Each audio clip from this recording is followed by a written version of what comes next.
A series of major law enforcement operations has made headlines across the Philippines this week, with several foreign nationals arrested for various crimes, from cyber-related threats and illegal detention to overstaying and working without proper visas.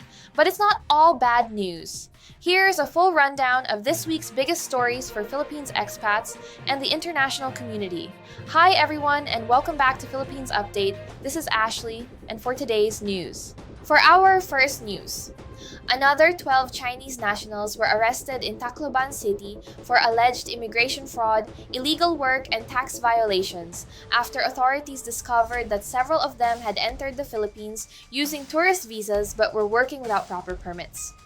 The immigration said the suspects were working for Ocean Wave Communications Corporation, also known as Hailang Communications, an internet service provider operating in Leyte province.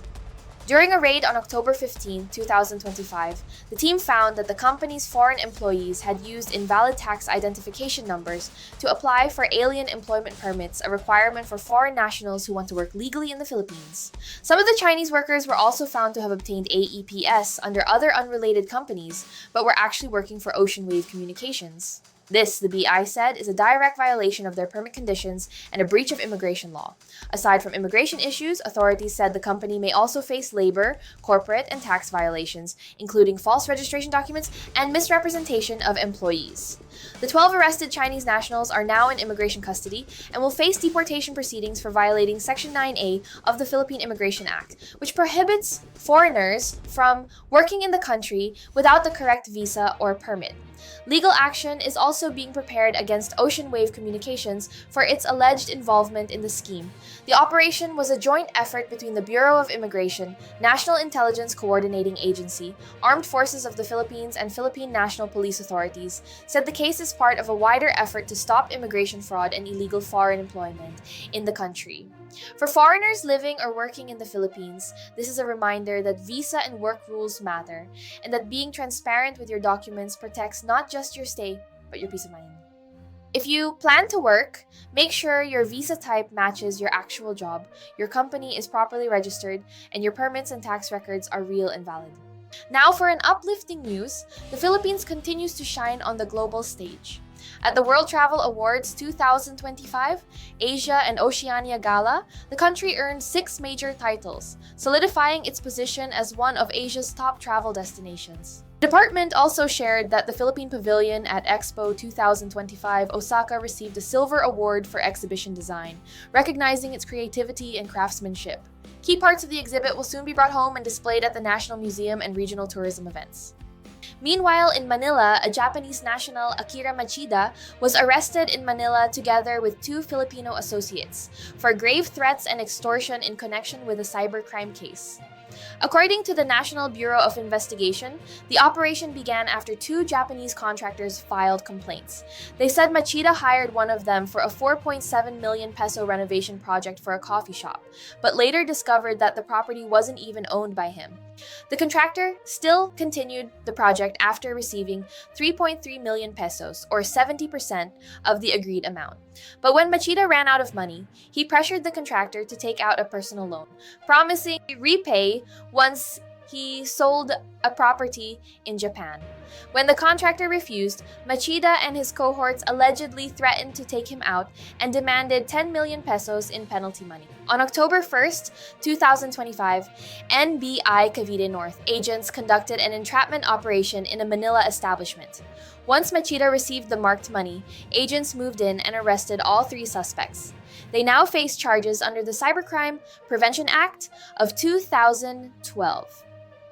NBI Director Judge Jaime B. Santiago commended the team's swift action, saying it shows how local and foreign complainants can work together to ensure justice. The case highlights how the Philippine authorities are now taking online fraud and cyber-related extortion very seriously. Respect local laws and people, and remember that being a foreigner doesn't put you above the rules, but it also doesn't mean you're without protection. The good thing is, the Philippines is showing that it takes these matters seriously.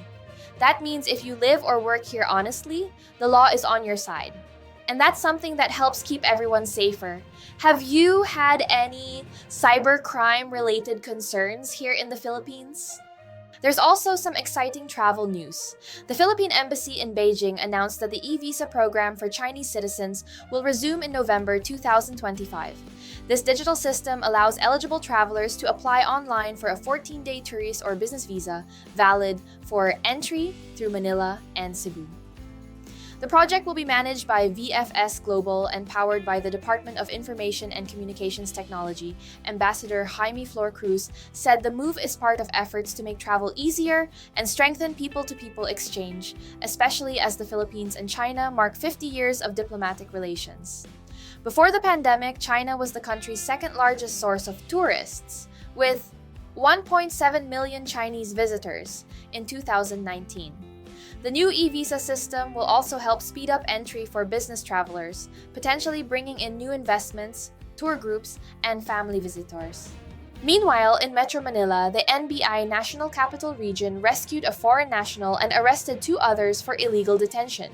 The operation was carried out on September 15, 2025, after the NBI received a complaint about a man identified only as Mr. Yi, who was allegedly being held against his will inside a condominium hotel in Pasay City.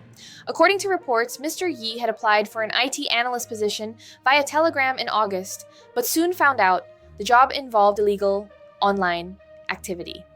When he tried to resign, he was threatened and locked in a room. NBI agents traced his location to room 311, third floor of a building along Cuneta Avenue. The suspects, Liang Ji, also known as Yang Ji, and Hu Yong, were identified by the victim and arrested on the spot.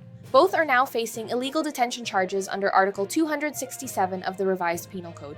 NBI Director Santiago praised the swift coordination between the NBI, the Pasay City Police, and the Department of Justice, which ensured the victim's safe recovery. This case is a reminder to job seekers, especially expats, to verify online job offers carefully and avoid suspicious recruitment ads on Telegram or WhatsApp.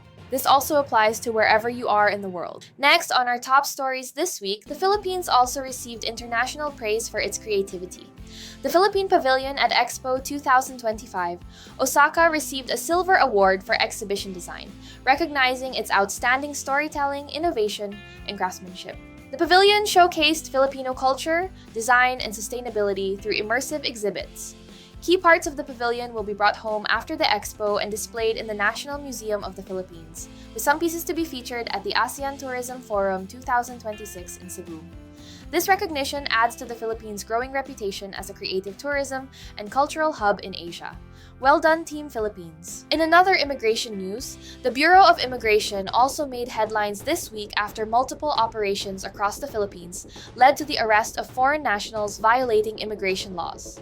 In Pangasinan, Matt Nicholas Matthews, a 70-year-old American, was found to have overstayed since 2014.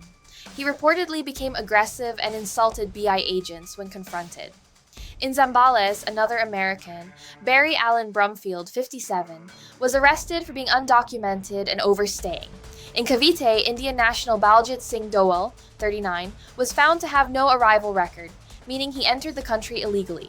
Meanwhile, in Cebu City, Chinese national Jinshan Xu, 40, was caught working at a clothing shop despite being on a different type of visa.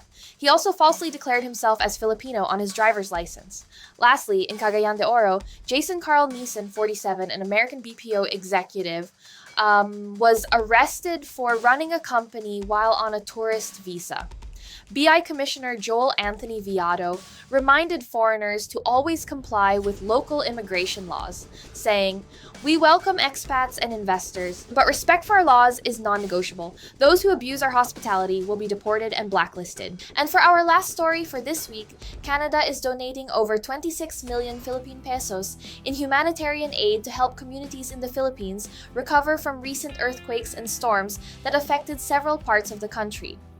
The Canadian Embassy in Manila said the funding will be distributed through 3 organizations: World Vision, the Philippine Red Cross, and Angat Buhay. According to Randeep Sarai, Canada's Secretary of State for International Development, the Philippines remains one of the most disaster-prone countries in the world, and Canada stands with its people as they face the impacts of these recent disasters. Canadian Minister Rechi Valdez also sent her sympathies, saying Canada is committed to helping Filipino families rebuild their lives. The Canadian government also said it is ready to deploy relief supplies from its emergency stockpiles in the region if requested.